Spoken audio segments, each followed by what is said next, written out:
রবীন্দ্র জয়ন্তী এবং আন্তর্জাতিক মাতৃ দিবস উপলক্ষে আমাদের মেন্টাল গার্লসদের পক্ষ থেকে আমাদের মা এবং সকল মায়েদের আমাদের প্রণাম।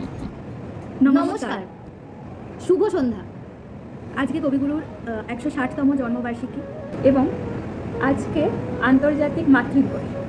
দুটো খুব ইম্পর্টেন্ট দিন একসাথে করেছে এবং সেই জন্য আমরা ভেবেছিলাম যে কিছু দুজনকেই শ্রদ্ধা জানিয়ে এবং আনন্দ দিয়ে যদি একসাথে সেলিব্রেট করা যায় পুরো ব্যাপারটাকে, তাহলে আমাদেরও ভালো লাগতো আর আমার মনে হয় মায়েদেরও একটু ভালো লাগতো।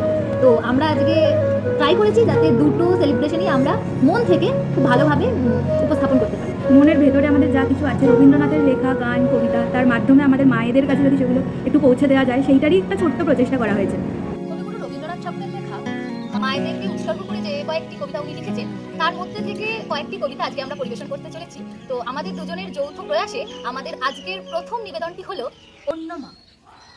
আমার মা না হয়ে তুমি আর কারো মা হলে, ভাবছো তোমায় চিনতেম না, যেতেম না ওই কোলে। মজা আরো হতো ভারী, দুই জায়গায় থাকতো বাড়ি। আমি থাকতেম এই গায়েতে, তুমি পাড়ের গায়ে। এইখানেতে দিনের বেলা যা কিছু সব হতো খেলা। দিন ফুরলেই তোমার কাছে পেরিয়ে যেতাম নাই। হঠাৎ এসে পিছন দিকে আমি বলতেম, বল দেখি কে। তুমি ভাবতে চেনার মতো, চিনি নে তবু। তখন কোলে ঝাঁপিয়ে পড়ে আমি বলতাম গলা ধরে, আমায় তোমার চিনতে হবেই, আমি তোমার বিটু। আর অনেক সময় এটা হয় যে আমরা ভাবি যে, মানে অনেকেই ভাবি যে এরকম একটা পার্টিকুলার দিন, যেমন women's day, father's day, mother's day, এরকম পার্টিকুলার দিন কেন থাকে? সারা বছর রয়েছে, তাদেরকে সারা বছর তারা আমাদের সামনে থাকে, কাছে থাকে, আমরা সেটাকেও সেলিব্রেট করতে পারি, কিন্তু আমরা করি না। তো হ্যাঁ, অনেস্টলি বলতে গেলে আমি কখনো আগে এটাই বিশ্বাস করি যে পার্টিকুলার দিনের কী দরকার। যখন আমরা এখানে চলে এলাম আর একা থাকা শুরু করলাম, মায়ের প্রেজেন্স বা বাড়ির প্রেজেন্স, ফ্যামিলির প্রেজেন্স ততটাই ইম্পর্টেন্ট হয়ে যায়। আমরা এখানে একটা নিজেদের মতো ফ্যামিলি বানিয়েছি, কিন্তু স্টিল ব্যক্তিগত মতামত বলতে পারো যে না, অবশ্যই একটা দিন যদি সেলিব্রেট করা যায় আর যদি সেই দিনটাকে তাদের নামে আমরা উদযাপন করতে পারি, তাহলে কেন করবো না? কারণ এটা ঠিক যে বছরের 365 দিন, শুধু মা কেন, উমেন্স ডেতেও আমরা চাই না কেউ যে নারী দিবসের একটা দিনে শুধুমাত্র নারী দিবস বলে নারীদেরকে সম্মান জানানো হোক। প্রত্যেকটা দিনেই সেটা উচিত বলে আমরা মনে করি, তাই জন্য একটা দিনের গুরুত্ব আমরা সেভাবে দিতে পারি না।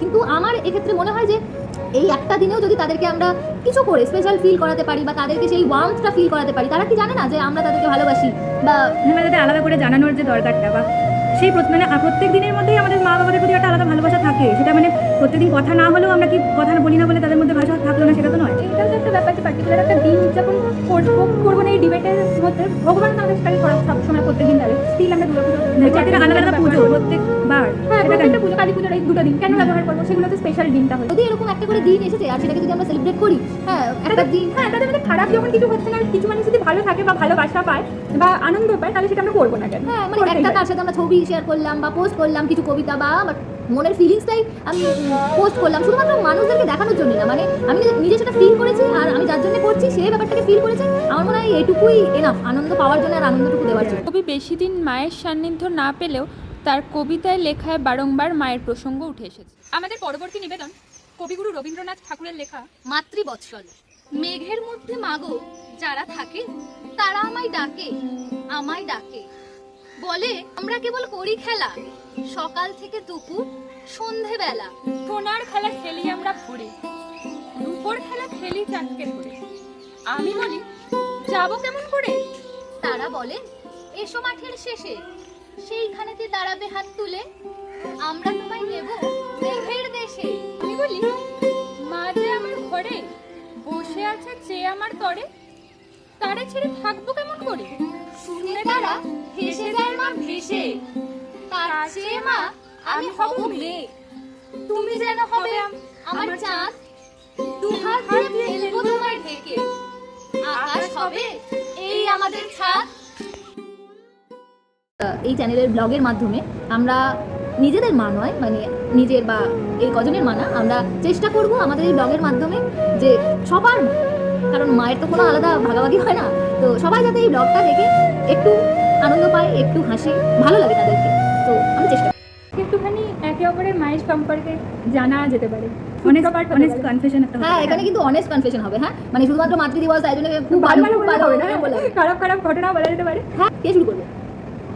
মাঝখানে যে আছে সে কেন কেন সাইডে আছি না না না না তোরা কেউ বল একটা আরে তোমাকে তো আমাদের মানিয়ে বলতে বলি না দাও দাও না মিডিলে যে আছে তাকে দিয়ে আজকে শুরু করতে হবে পাবলিক ডিমান্ড পাবলিক সব কিছুর পাবলিক ডিমান্ড কেন আমি এরপরে তুই যাকে সিলেক্ট করবি সে বলবে ইয়েস না এটা ভাও খেলাম না আমি এটাতে আমার 3 ফেভারিট কত দাবি লোকজন মাকে নিয়ে কি বলবো মাকে নিয়ে আমি কোনোদিন সেরকমভাবে কিছু বলিনি বা আজকে প্রথমবার এরা দুজন এত ধরেছে আমাকে বলার জন্য তাই মা কি বলবো মানে আমার সত্যি এরকম করে কিছু বলার নেই এখানে আমার মা খুব রাগি এটা সব থেকে বড় অনেস্ট কনফেশন আমার মা খুব রাগি আমার কাছে অ্যাটলিস্ট আমার মা খুব রাগি আমার কিরকম এক্সপ্রেশন চেঞ্জ হলো না আমার মা খুব রাগি আর মানে সবাই পার্সিভও করে কারণ আমার মা বাইরে থেকে ভীষণ রাফ অ্যান্ড টাফ একটা ব্যাপার সবাইকে দেখিয়ে রাখে পোট্রে করে রাখে কিন্তু অরিজিনালি আমার মা ভেতর থেকে ভীষণ নরম একটা মানুষ আর মানে মাকে আমি খুব রাগতেও যেরকম দেখেছি আর মাকে আমি ভেঙে পড়তেও দেখেছি তো এই দুটোর মধ্যে আমি প্রথমে ভেঙে পড়াটা অতটা ছোটোবেলা থেকে পার্সিভ করতাম না কারণ রাগেরটাই মা আমাকে এত বেশি দেখাতো আদার্স বাইরের লোকের মতো কিন্তু আস্তে আস্তে আমি এখন বুঝতে শিখলাম যে না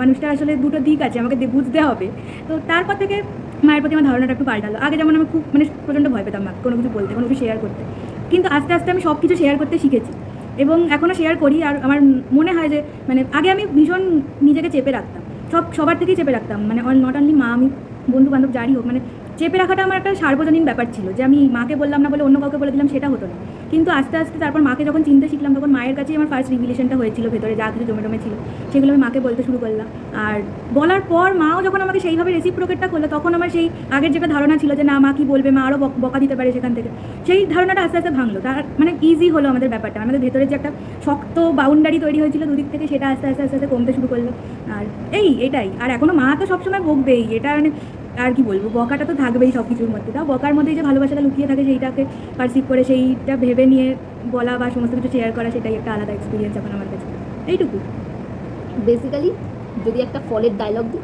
নারকেলের কথা বলবো নারকেল এইটা ঠিক একদম সত্যিকারের খাঁটি কথা এটা মানে এক কথায় যদি বলি তাহলে হচ্ছে ক্ষমতাশালী মা হ্যাঁ। ক্ষমতাশালী যেমন আমরা বলেছি আজকে বিশেষ একটা দিন রবীন্দ্রনাথের জন্মদিনের সাথেও মাতৃদিবস তাই এখানেও একটুখানি মায়ের ছোঁয়া থাকবে হয়তো দেখা যাক ও কি গান পরিবেশন করে আমাকে বলেছিল এই গানটা আজকে মানে যেহেতু রবীন্দ্রনাথের জন্মদিন আর তার সাথে মানে এটা একটা রবীন্দ্রসঙ্গীতের মধ্যেই পড়ে তো মা বলেছিল দুটোকে একসাথে করে যদি এটা করা যায় আমি একদম গানটা আগে কোনোদিন গাইনি এটা আমার প্রথম দিন গাওয়া হলো গানটা তাই আমি জানি না কতটা গাইতে ফেলেছি ঠিক করে তাও আমিও আমার তরফ থেকে সকল মাদেরকে উদ্দেশ্য করেই আজকের দিনে এই গানটি পরিবেশন করলাম। বড় আশা করে এসেছি গো কাছে ডেকে লো ফিরায়ও না জননী বড় আশা করে এসেছি গো কাছে ডেকে লো দিনহীনে কেহ চাহে না তুমি তারে রাখিতে জানি গো দিনহীনে কেহ চাহে না তুমি তারে রাখিতে জানি গো আর আমি যে কিছু চাহিলে চরণ তলে বসে থাকিব আর আমি যে কিছু চাহিলে জননী বলে শুধু ডাকিব তুমি না রাখিলে কেহ আর পাইব কোথায় কেঁদে কেঁদে কোথা বেড়াব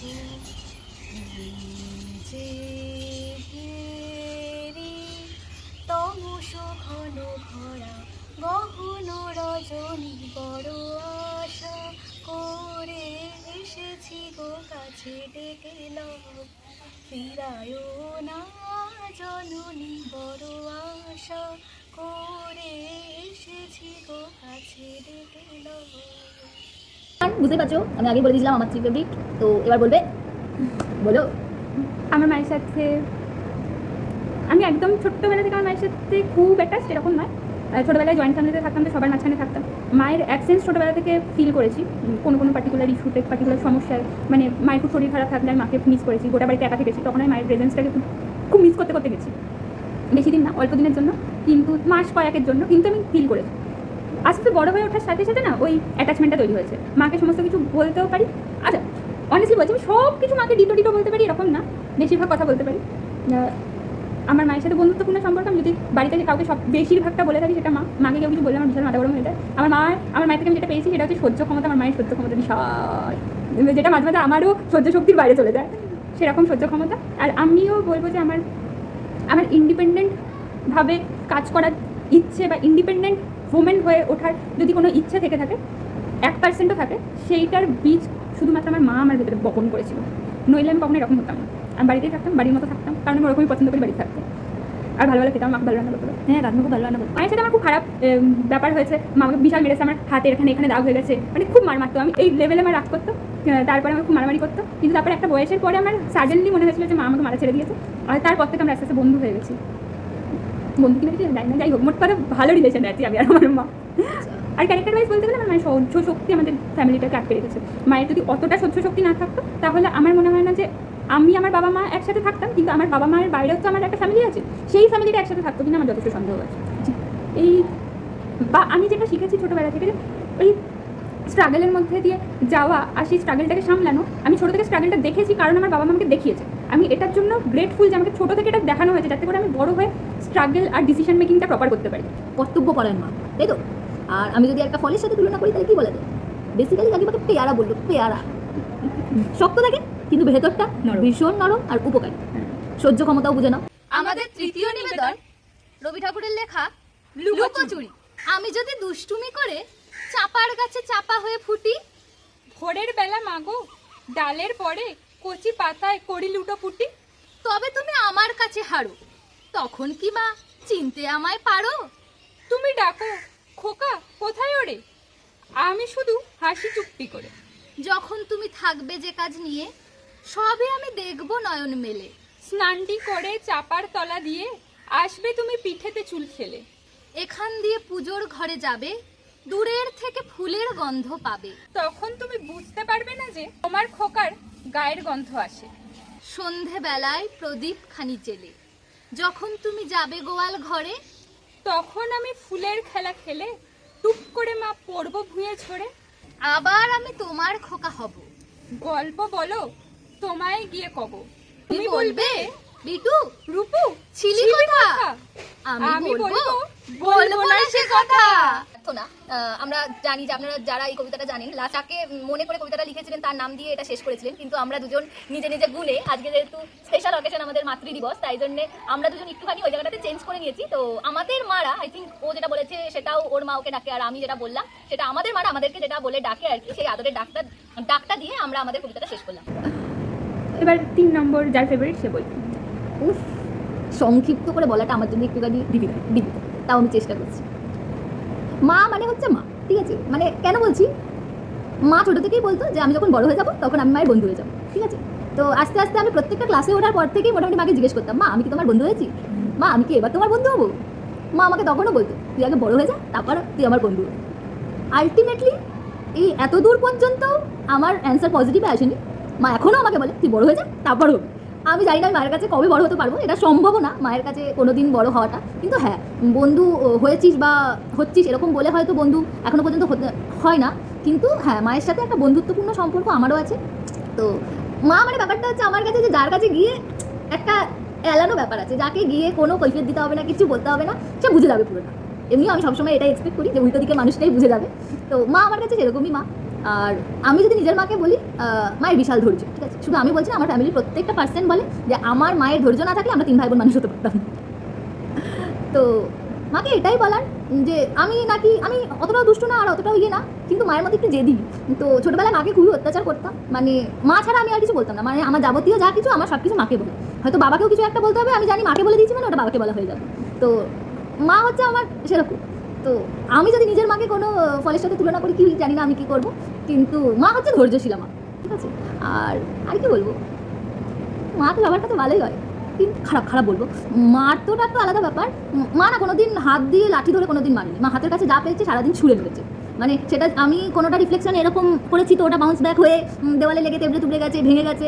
তো মায়ের কাছে মার আমিও খেয়েছি, কিন্তু খুব বিশাল দুষ্টুমি করার জন্য এরকম না, আর পড়াশোনা করার জন্য খুব বেশি মার খাইনি। কিন্তু হ্যাঁ, মায়ের ওই যে একটা বললাম যে মা সব বুঝে যায়, মানে কখন কি ব্যাপারটা, মানে মাকে সব বলে যায়। আমার ওরকম কোনো ব্যাপার নেই। আমি আজ পর্যন্ত আমার লাইফে হ্যাঁ মোটামুটি যা হয়েছে মায়ের কাছে আমার সমস্ত স্বীকারোক্তি আছে, এটাই বলা। যে মা আজকের দিনে মা তোমাকে ভালোবাসি। তো আপাতত মায়েদের কথা এখানেই শেষ। মায়েদের কথা শেষ হয় না, মায়েদের কথা চলতে থাকবে, আমাদের মায়েদের নিয়ে কথা বলতে শুরু করলে মোটামুটি শেষ হবে না, কারণ মানে ছোট থেকে বড় হওয়া পর্যন্ত যা কিছু মাদেরকেই ঘিরে। আর সব থেকে মজার ব্যাপার হচ্ছে আজকে মায়ের সাথে কথা বলতে বলতে একটা জিনিস আরও মানে এটুকু বলে শেষ করতে চাইছি। মা নিজের ফিলিংসটা শেয়ার করছিল, মানে মাকে আমি জিজ্ঞেস করেছিলাম মা তোমার মা হয়ে কেমন লেগেছে, তো মা আমাকে রিপ্লাই দিয়েছিল যে মা হওয়াটা তো মুখে ওরকমভাবে প্রকাশ করা যায় না, কিন্তু আমি যখন ছোটো ছিলাম তখন একবার ছোটো ছোটো আঙুল ছিল, ছোটো ছোটো হাত ছিল, মা ওগুলো দেখতো আর ভাবতো যে এটা মায়ের ক্রিয়েশন, মানে মায়ের কাছ থেকে আমি হয়েছি। মানে এই ফিলটা মা খুব এনজয় করেছিল, মানে আমি যখন মায়ের পাশে ছোট্ট অবস্থায় শুয়ে থাকতাম, তো ওটাই মা বলছিল আর আমারও বেশ শুনে বেশ ভালোই লাগছিল। আমি চিনি গো চিনি তোমারে ও গো বিদেশিনী, তুমি থাকো সিন্ধু পারে, তুমি থাকো সিন্ধু পারে ও গো বিদেশিনী। আমি চিনি গো চিনি তোমারে ও গো বিদেশিনী, তোমায় দেখেছি শারদ প্রাতে, তোমায় দেখেছি মাধবী রাতে, তোমায় দেখেছি শারদ প্রাতে, তোমায় দেখেছি। আর যদি তোমাদের আমাদের এই পরিবেশনা ভালো লেগে থাকে তাহলে এই ভিডিওটাকে লাইক করো, শেয়ার শেয়ার করো, করো, আর চ্যানেলে নতুন থাকলে সাবস্ক্রাইব করো। আর কমেন্টে তোমাদের মায়েদের ব্যাপারে আমাদের যদি কিছু জানাতে চাও তাহলে অবশ্যই অবশ্যই জানাবে।